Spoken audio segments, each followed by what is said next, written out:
Welcome back to the series on management and leadership basics. Today we're going to be talking about time management essentials. After viewing this video, you should be able to describe why many people struggle finding time. Also be able to apply time management necessities to your current job and future job after pharmacy school. And then be able to identify approaches to improving your time management skills. So first, let's talk about the importance of time management. I just don't have the time. Has someone ever told you this when you ask for their help on a task or something?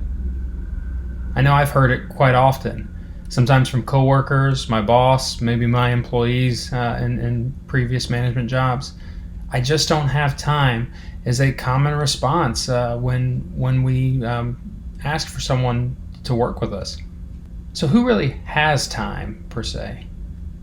I mean, it's the same conversation for everyone. One day equals 24 hours. A week equals 7 days is equal to 168 hours. A month gives you 4 weeks, or 28 days, 672 hours. These conversions are pretty much the same no matter what. Time is fixed, is it not? So who has time? I'd argue that time isn't something that anyone really has. Time is just a variable that we have to think about. Time moves on no matter what you do. Now, is it true that maybe with more resources or more wealth or money or power or influence, maybe you have more people to do things for you that can, give you back time, per se? Yeah, that's absolutely true. Obviously, resources are important, but when we talk about having time, I think the language that we use is really important. And what I want to talk about today is, what does it really mean when someone says, I don't have the time? So I think, and what it's always meant for me in the interactions I've had with people, is it's really someone telling me that my priorities or my request of them isn't among their top priorities. You ever notice how if the CEO of your company asks for something, everybody in the company has the time? Or if the dean of your school or whatever organization you're part of, whoever that top person is, it seems like when they want something done, we all have the time magically, right? How does that happen? It really just kind of goes to the power and differences. And sometimes when we think about, like, if your boss asks for something versus when your employees ask for something. So I really want to challenge each of you as you think about your path into pharmacy management and leadership. When you say, I don't have the time, who's listening? Who's hearing that? And who is that directed to? What your employees may hear when, if you're a pharmacy manager and you've got 5 or 10 technicians that report to you, when they ask you for something, they ask you to write a letter of recommendation, and you just let them know how busy you are and you don't have the time to write that letter of recommendation. They just hear, really, my boss doesn't support me and doesn't want me to, succeed, or advance, or whatever it may be. Or maybe they start thinking, oh gosh, they don't want to write me a letter of recommendation because they want to just keep me here forever. I don't know. Whatever that may be, they just may hear other things. So be careful with the phrase, I don't have the time. So time management, why is it important? Or what are some other components of really what makes it important? So first, managing time, and again, there's a great article I can post to Blackboard for your reference that talks about a lot of the research and studies in time management. And one of the areas that I think is fascinating is the amount of research that's been done with time management and well-being, or wellness, overall well-being. We see concepts like quality of life improvements you'll see with employees when they increase their time management ability, or when we see lower stress and potentially higher job satisfaction. So these are obviously things that we think about as good things, right? So maybe as we better manage our time, do we decrease some of that stress? Do we increase the satisfaction we have with our job? And it's like nothing at the job changed other than the fact that you were able to manage your time a little bit better. So, I think that sounds, pretty intuitive, right? What about job performance? We'll see that time management, you'll see higher levels of creativity, less procrastination, and improve work behaviors. Now, I think what's interesting, and again, not to get into too much of the weeds, but when we get into the literature, the research in this space, they'll emphasize that we see improved work behaviors, but not necessarily always totally correlated with the outcome being greater, and maybe that's more of a limitation of the way the research is done. But I think it's important to think about, like, if you're procrastinating less and you're kind of doing some other things that are likely to lead to performance, it makes sense that your performance should go up. But just know that your job performance isn't totally reliant on time management. Just know that time management may help improve some of these other things. The next component I want to talk about is, when is time management important? So not just the why, but when is it important? What I think is really fascinating, and this is something that I've lived in my life, I guess, with different types of jobs, is that the type of job that you have has a major impact on whether or not time management is something that's going to have a big impact on you, or whether a lot of investment in time management is important. So with a structured job, and I actually think about this when I was a community pharmacist for a large retail chain. So in this role, I had a very structured job per se. Like, I really felt like I had less control over my time. That's what we think about a structured job. Like, you work a 9 to 5 or whatever. And so in my case, running a community pharmacy, our hours were 8 a.m. to 9 p.m. So I might work a 13-hour shift, and I would, throughout that day, would dispense prescriptions for 13 straight hours, and I sort of worked my shift, right? And I was there to serve our customers and patients, and manage the technicians and manage the workflow, answer for doctors' offices, and do all of those things. Now, these types of employees are less likely to engage in time management, and they're less likely to attend time management training. They just don't see the value in managing their time when you're going to go to work at 8 and get off at 9, 13-hour shift, boom. So like, a lot of you may end up in a role like that where your structured job sort of dictates those things. But what if you're in an unstructured job, or a job where employees feel they have more autonomy and control over their time? Well, these types of employees are going to often benefit from more engagement with time management, and they're going to participate in training in time management more often. This was like when I left that operational world and got promoted to become a district manager. I went from a pharmacy store manager to a district manager. And so rather than going in at 8 a.m. and leaving at 9 p.m. every day and fulfilling, my shift duties per se, as a district manager, I didn't have a time. I didn't have to open a pharmacy or per se, right? I didn't have to go in, right? However, I was just responsible for the operations of 12 pharmacies. So in a sense, I ended up working way more than the structured job, if you were to really count up the hours. But I had autonomy and control over when I did that work. So I might be more likely to go work on a Saturday or Sunday, when I'm not, there's no one scheduling me. But I might burn into my weekend or late into the evening, or I don't know. I just think that you have control over it. And so for me, it was satisfying to feel that, to be able to have control. And if in the middle of the day on a Wednesday I needed to leave and go to a doctor's appointment or whatever it was, or even go play golf. I mean, whatever you might want to be able to do in the middle of the day that most people that work that more structured job have. But what you may also have is, if you're not managing your time effectively, you start performing really poorly, or you start having less job satisfaction, right? So the time management becomes really important. So it's really important to think about the type of job that you have as well. So I think that's something when we, I don't know if a lot of pharmacists spend a lot of time thinking about until they get to that point, and they don't really, it's one of those things that you when you hear me talking about it and I'm talking about the research, you're probably like, oh, well, yeah, that makes sense. But it's, we really don't maybe think about it until we're in that situation. So hopefully this type of lecture is something you can think about, and maybe it'll be something that'll give you some ideas when you go into your 4th year and go on rotations and start exploring different job opportunities. Start asking questions like, well, how structured is my day versus unstructured, and what type of stress is that going to put on me if I'm not good with time management, or what do I need to do to get better at time management if I'm going to go into an unstructured role. All right, another thing that I think is important to talk about, time norms. So a norm, thinking about an intangible and shared pattern of expectations that are around time. So what do the people at work think about time?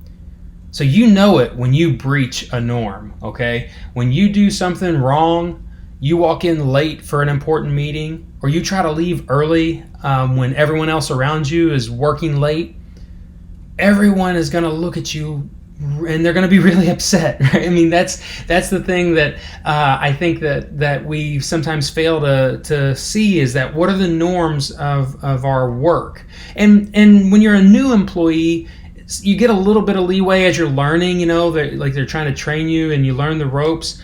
But you really got to figure out quickly, like, what's the culture of that organization? What are the expectations? What's the expectation of the manager? What are the expectations of the coworkers? And what are the expectations of your customers? What are the things that everyone expects of you when it comes to time? Have you ever, and again, just think about it as a customer, try going into a restaurant, sitting down and, wanting to order food. And what if, the waitress or your waiter just kind of tells you, hey, it'll be about 2 hours before we come over and take your order, right? And so you're gonna just be expected to sit there for 2 hours. Now, if it's a super busy restaurant, maybe that's sort of the culture. Everybody knows, okay, it's gonna take like 2 hours, so you plan ahead and you go in. But what if that's not really what your expectations are? What if you've always gone into that restaurant and it's always been, immediate service, right? You're going to be really upset. That norm that you're expecting, that high quality service right away, quick service, whatever, isn't there, and it feels like a breach of that time norm. So I think it's really important that when we think about time management, we think about the norms that go on in the organization. So you really got to just ask yourself, how do my coworkers, my boss, and my organization overall, how do they value time? What do they think of it? Is time one of the most important things? Are people chastised or written up for being late? Is time a little bit loose? Is it more about the outcome and the creativity, so that time is just another factor, but no one really monitors it, right? So how important is time? I'm telling you, if you have a time clock where you have to punch in when you come in and when you leave, they value time, okay? So that's a clear indicator. If you're punching in and punching out, time is critical because it relates to how you get paid, right? So that's one way to tell they value time a certain way. Whereas if the organization's like, yeah, you got to get the job done, and it's really about the outcome. It could be good or bad, right? What if you're successful and you get everything done in a short amount of time? Then you leave for the day, right? It's nice. But then what if the outcome's not good or not done, and you end up working way more than a structured 8-hour shift because the outcome's not completed? So anyway, just think about how your organization, your boss, and your coworkers all value time. All right, let's shift gears and talk about time management skills, because it's one thing to talk about why we need time management and when we need it and whatever, but let's get into like how we think about improving. So I'm going to post an article, and that'll be part of your reading as well. I don't know if you've already read it before watching this video, but I want to make sure you get through that as well. Is this article that was in Harvard Business Review relating to time management is more than life hacks, right? Sometimes we always see, we get these life hacks for you. But really a little bit deeper dive into time management. And what I like about this article is they kind of break it out into what they call the 3 A's, or awareness, arrangement, and adaptation. So when you talk about awareness, it's really that, treating time like it's money, right? Like the way you would do your budget in your bank account, thinking about, how do you really view the time, and being realistic about your time, timing yourself, knowing like how long does it take you to do something. How many of you think, I got a 10-minute drive to work, I swing in and get coffee at Starbucks, it only takes 5 minutes, so that's 15 minutes. Well, have you ever timed yourself? Have you ever noticed that maybe the Starbucks order takes a lot more than 5 minutes and it's like a 10-minute wait? And so you wonder why you're always late. Well, have you ever timed yourself? Truly set your watch on your phone, or the little stopwatch on your phone, and time yourself to see how long it takes to do something. and then evaluate how well you assess time for a project or something. So many of you are taking my management class, and you're I'm putting up these assignments and saying, you should read this article and it should take you about 20 minutes. Maybe time yourself. Did it take you 10 minutes, 15 minutes, 20 minutes, 30 minutes, 40 minutes? Like, how long did it take you to read that article? And be true to yourself. Don't just say, oh, it took me 40 minutes, but you forgot about every single interruption you had, and every text message you answered, and every tweet you responded to, and every Instagram post you did in that time. Like, be true to yourself. Evaluate the time you really put into that project and how long it took. And think about how tasks now are going to help you in the future. So really trying to think about, okay, if I put in the work, a little bit of work here, organizing my calendar, will that save me some time later because I'm no longer thinking about if I have time for something because my calendar is made up? And finally, the piece of awareness I think is really important is the trying to avoid the sunk cost fallacy. So this is referring to once we put in a lot of time on a project, a lot of times we fall into wanting to keep putting more and more time because it's like, oh, we've invested so much time, we don't want to give up, so we just keep going, we keep going. But we forget that, at the end of the day, like, that time's gone, and you need to maybe evaluate your future time and thinking, okay, reassess what outcome you want, reassess the value of you completing that project, and say, like, don't evaluate it based on how much time you've put into it. Just look to say, how much more time do I need, and what is it worth, right? So try to get past, and again, it's really a lot, like if you've taken economics courses, it's similar to the way we think about money, right? So don't get caught up in thinking, your sunk costs are part of your evaluation. Now let's talk about arrangement. So this is that planning component, being effective in planning and scheduling and arranging your calendar. So how do you prioritize your activities? I used to spend a lot of time talking about urgency versus importance. I look back at the 7 Habits of Effective Leaders by like Stephen Covey, and I think that they talk a lot about a little 2x2 diagram of urgency and importance. This is really important to think about when we evaluate what we're doing. A lot of times we get a lot of urgent requests, last minute requests, got to jump on this, jump on that, and it feels like we're putting out fires. But when we look at those requests, which of them are both urgent and important, like they have to get done? Which of the ones are just urgent and maybe not important, and they really are just you putting out a fire that really doesn't impact you? And then when can you work on things that are important, but the deadline's not tomorrow? Like, you've got a little bit of time to think about it. Like, so, Covey talks a lot about spending time in that importance, non-urgent, important, but very important category, because it means that you're working ahead. You're working before those things become urgent. So it's really that kind of focus on what are the important things that are, out there. So like, the beginning of a semester when you start school, say you're looking at the syllabus, you're trying, looking at the calendar, trying to just set stuff up, thinking about big assignments in the class. How many of you actually start working on a final project for a class? If they have a big final paper or final project, how many of you really start working on it in August if it's due in December? Many of us fall into what's referred to as Parkinson's law, where no matter when the deadline is, you're going to do the bulk of the work right before the deadline. And so we put things off until they become urgent. And then guess what? You feel stressed all the time because you're always working in the sense of urgency. Have you ever felt that? Have you ever felt like everything you do is just urgent, urgent, urgent?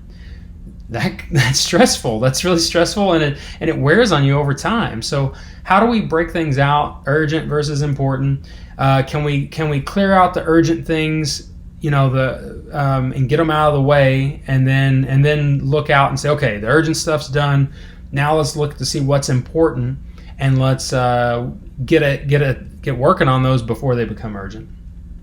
Using a calendar, I hope is not new to you. I hope if you've made it to pharmacy school at this point. Well, I say that, but when I was a PharmD student, I'll be honest, I I can't say I was great with a calendar. Like I had, they always, I think our school even like gave us planners or something. I don't know. I never used a planner. It wasn't. I don't know. I was used to more structured work. I had been a pharmacy technician. Before that I was a cashier and bagger at the grocery store. So like I always worked my shift. And it was just work. And when I was off work, I was off work. And I just didn't. I never felt the need to like. I don't know. I had like my monthly calendar. I knew, okay, Tuesday I have to work. Thursday I don't, I don't know, or Tuesday and Thursday I work, and other days I'm off, so, or whatever. And I wasn't as effective when in that world in terms of time management. As I became a faculty member, actually when I was a district manager for Kroger and a director for ElixRx, I was in a much more unstructured environment as the leader, and I had to use a calendar. If I didn't use a calendar, I would forget everything. And one of the things that I'm becoming to value more and more and more, and I'd be happy to share with any of you my calendar now just to show you some of my skills or some of the tactics that I use. Schedule protected time. When you use a calendar, look out in that calendar and think, what's the time that I got to just binge Netflix or, catch up on all the old seasons of Game of Thrones or whatever you want to do, or just go, if you're like me, like to play golf. That's one example of something I was so bad at for the first 5 years I was in Maryland is I got busy and I stopped playing golf. And golf is like one of those sports I love to play, enjoyed so much. And my golf game got so bad. And I finally have figured out a way to schedule more time for that now. And I'm getting back into it, and it's a long way back. But it took me scheduling some time in my calendar and say, okay, I'm going to play golf on these afternoons or whatever. And just building it in there. And then last but not least, thinking about smaller goals, building to a bigger goal. One of the things that we get caught up in is our goals are just so big. Maybe we have a huge project that's due, and because it's so daunting and it's going to take more than a day and more than, definitely more than a couple hours, maybe it'll take a couple of weeks to do it. No one wants to schedule, 8 hours a day for 5 days to do a project, right? So can you break it out into the smaller chunks and say, okay, I'm going to do 2 hours on this small chunk of the project? And if you can chunk things out and build out smaller goals, that can set you little mini deadlines, and that can kind of trick yourself into kind of working through it. But what's nice is by the time you get to the end of the project, you've managed through it in a way that's not just urgent all the time. So breaking things down in smaller goals is a great way to kind of move yourself forward. Last but not least, the adaptation piece. So this is how do we make the necessary adjustments to our schedule. So creating a contingency plan. Guys, things happen. Bad things happen in life. It's unfortunate that we can't have everything perfect to the way we plan it. But that is what life is. Life throws you curveballs all the time. And and this is something I've always tried to be be lenient with my employees, but firm in a way that, and I'll use the example of coming late to work. So when I ran a pharmacy, I definitely set the culture that the time norm was you were to be on time for your shift. And by on time, I didn't mean 5 minutes late because you could still clock in and the time clock would let you clock in. No, you had to be on time, ready to work when your shift started. And I was a stickler about that, and I'm a stickler about that in class. When I say class starts at 9, you need to be there at 9 and ready to go. You can't be rolling in at 9:05, taking your jacket off, sitting down, making a big ruckus, because it disrupts the class. So, I set the culture, the tone, that the norm is that time's important. Well, but life happens, right? And sometimes your pharmacy technicians get into a car accident. Sometimes, they get a family emergency comes up or whatever, and I think it's important that you document. You say, okay, you're late today. Obviously, that's not good. We're documenting you're late today, but maybe you don't have to fire someone right away on the first time. Like if I have a student come in late to class, I'm not kicking you out of my class for the semester. I might call you out. I might write you up. I might document it. I might make you send me an email saying, why were you late? but I'm not going to overly punish you on that one instance. But I think it's important is that as a manager, then you effectively, work with your employees to adapt and say, okay, if it becomes a pattern, that could be a problem, right? So if someone's always late, then it's like you can't have a life emergency every day of the week. I'd say it's a pretty rare thing for an employee to have like a major life emergency every single day. But obviously, and if you get to that point, maybe it's one of those things that you need to actually talk with HR and talk about taking a leave of absence, because if you can't meet the time norms, then maybe it's not the right job for you, or maybe you need time off until you can correct some of those other things. But the idea is that you still need to be able to adapt, that life will happen, and expect life to happen. So create contingency plans when your calendar gets thrown into, a weed whacker or whatever. The time gets thrown, you just can't manage it. And then try to reduce time wasters. So thinking about all those little things you do every single day that when you look back on it, you're like, oh man, did I really need to spend that much time doing that? And then, it takes balance, right? Like when you could spend, I don't know, like thinking about how, and I don't know, coffee is a big thing for me, right? So every morning, my wife and I both love getting our coffee. And so when we were driving to work, we got to where we were using the mobile ordering so we could kind of order ahead. And so rather than going in and then placing our order would be ready. And so we'd save a couple minutes, not a ton of time, but we'd save a couple minutes here and there. So you're just trying to reduce the time wasting, throughout the day. And sometimes those little things help. And just really, tying those time management behaviors to maybe your existing habits to make them more real, right? So if there's other things that you commonly do every single day, and you're like, all right, how do I just improve my time management along the way? Tie it with other things that you naturally do. So, just going through, if you brush your teeth every morning and in the evening, like thinking about what about time management is something you can make as regular as brushing your teeth. How do you make it just less painful for you to stop and think time management? Just make it part of your daily life. All right, so that pretty much covers our section today. Obviously, if you have any questions, email me. My email is on the screen. If you have a comment or question that might be good for the general public, would be good for public discussion debate, I post my Twitter account for that reason. I like to use my Twitter account for public discussion.